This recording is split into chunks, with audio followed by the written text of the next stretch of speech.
ان النفس لامارۃ بالسوء، فرمایا بے شک نفس ہی ہے جو انسان کو برائی کی طرف لے جاتا ہے سوائے اس پر جس پر اللہ رحم کرے۔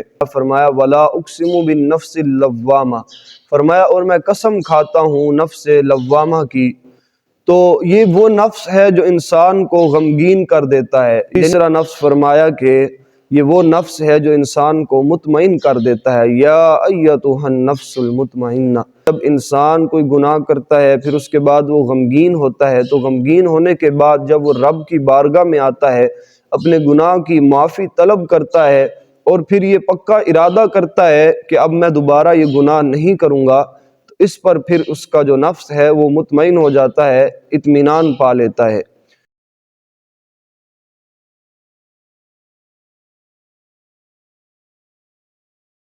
بسم اللہ الرحمن الرحیم، اللہم صلی علی سیدنا و مولانا محمد وعلی آلہ واصحابہ اجمعین۔ الحمدللہ ہم اس موضوع پر گفتگو کرنے لگے ہیں کہ جس سے انسان بہت زیادہ کامیابی اور فلاح حاصل کر سکتا ہے، اور اس کا عنوان ہے نفس پر کنٹرول۔ اللہ تعالیٰ نے انسان کو عظیم مخلوق بنایا تو پھر اس میں خواہشات بھی رکھی، یعنی نفس بھی رکھا تو نفس پر قابو پانا یہ انسان کے لیے بہت زیادہ ضروری ہے۔ اور قرآن کریم میں اور حدیث پاک میں، یعنی قرآن و حدیث میں بارہا اللہ تعالیٰ نے اور رسول اللہ صلی اللہ علیہ وآلہ وسلم نے ہمیں نفس پر کنٹرول کرنے اور نفس کے بارے میں جو ہے ہمیں تلقین فرمائی ہے۔ سب سے پہلے قرآن کریم میں اللہ رب العزت نے ارشاد فرمایا ان النفس لامارۃ بالسوء، فرمایا بے شک نفس ہی ہے جو انسان کو برائی کی طرف لے جاتا ہے۔ یعنی قرآن کریم میں اللہ تعالیٰ نے ارشاد فرمایا کہ نفس انسان کو برائی کی طرف لے جاتا ہے، الا ما رحم ربی، سوائے اس پر جس پر اللہ رحم کرے۔ تو نفس ہی وہ چیز ہے جو انسان کو جھوٹ، غیبت، چغلی، زنا، چوری اور ایسے کاموں کی طرف لے جاتا ہے۔ عزیز دوستوں، جو دوسرا درجہ اللہ تعالیٰ نے نفس کا ارشاد فرمایا، فرمایا ولا اقسم بالنفس اللوامہ، فرمایا اور میں قسم کھاتا ہوں نفس لوامہ کی، تو یہ وہ نفس ہے جو انسان کو غمگین کر دیتا ہے۔ یعنی جب انسان کوئی برائی کرتا ہے، کوئی برا کام کرتا ہے، تو یہ نفس انسان کو غمگین کر دیتا ہے اور اس کو احساس دلاتا ہے۔ اور تیسرا نفس فرمایا کہ یہ وہ نفس ہے جو انسان کو مطمئن کر دیتا ہے۔ یا ایتھا النفس المطمئنہ، فرمایا یہ وہ نفس ہے جو انسان کو اطمینان دلاتا ہے، سکون دلاتا ہے۔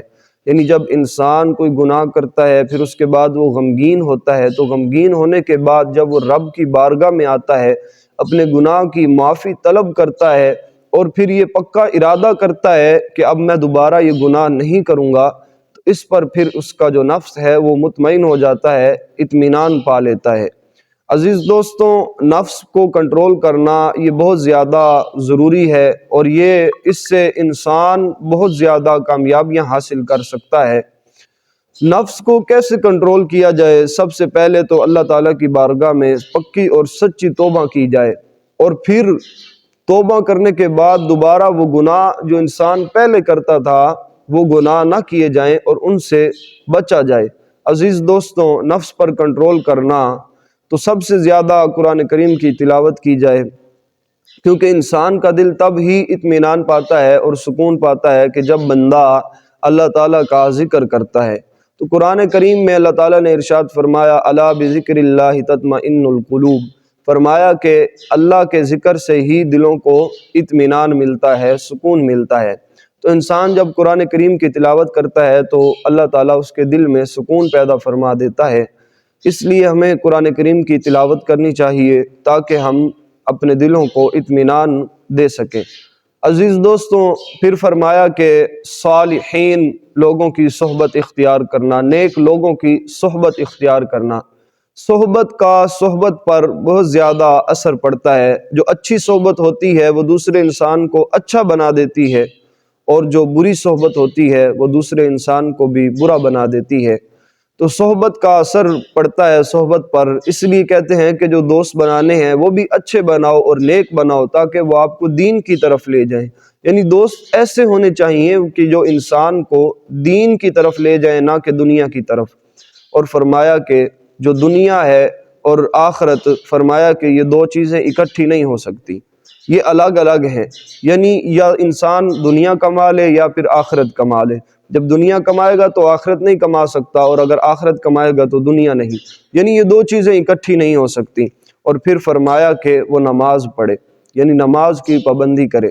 جب مومن بندہ نماز کی پابندی کرے گا تو جیسے اللہ تعالیٰ نے قرآن کریم میں ارشاد فرمایا ان الصلاۃ تنہی عن الفحشاء والمنکر، فرمایا بے شک نماز انسان کو بے حیائی اور برے کاموں سے روکتی ہے۔ تو عزیز دوستوں، جب بندہ نماز پڑھے تو پھر وہ برے کاموں سے رک جاتا ہے، اس لیے ہمیں نماز کی پابندی کرنی چاہیے۔ پھر روزے رکھنے چاہیے، تو روزہ جو ہے یہ بھی انسان کو برائی سے روکے رکھتا ہے۔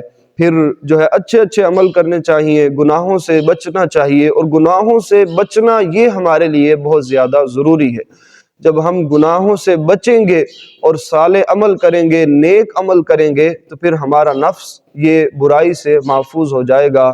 اللہ تعالیٰ کی بارگاہ میں دعا ہے اللہ تعالیٰ ہمیں اپنے نفس پر کنٹرول کرنے کی اور برائیوں سے بچنے کی توفیق نصیب فرمائے۔ وما علینا الا البلاغ المبین۔